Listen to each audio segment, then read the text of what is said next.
कूदी के वहां गिर जाए, ठीक? हाँ, तैयार रहना। अब उठाओ दोनों हाथ। इनको बहुत शर्म खाती है, तो पता नहीं क्या करेंगे आगे चल के। और खूब जोर जोर से झूम झूम करके डांस करना। भैया से कहना क्या, हे माई हो, हे माई हो, हे माई हो,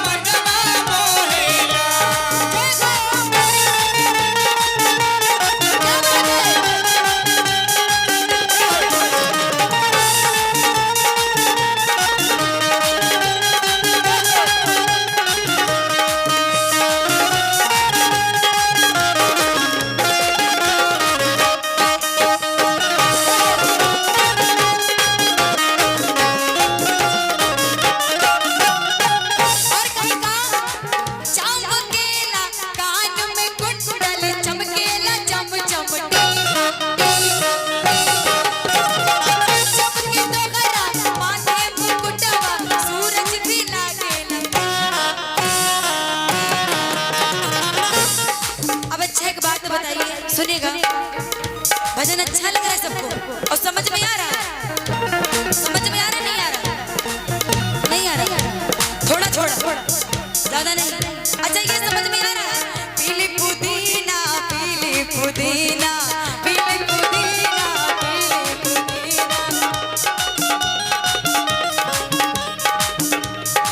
तो क्या चमकेला कान में कुंडल, चमकेला चम चम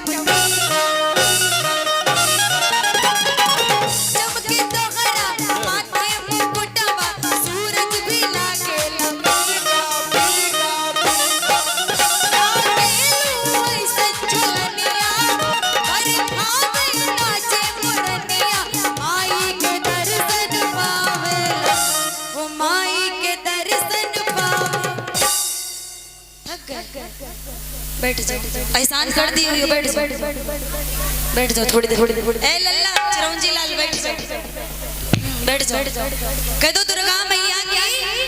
ताली के साथ कहेंगे क्या, हे माई हो, हे माई हो, हे माई हो, कोई गजब सिंगार रूपवा मनवा मोहेला। माई हो, कोई गजब सिंगार रूपवा मनवा मोहेला।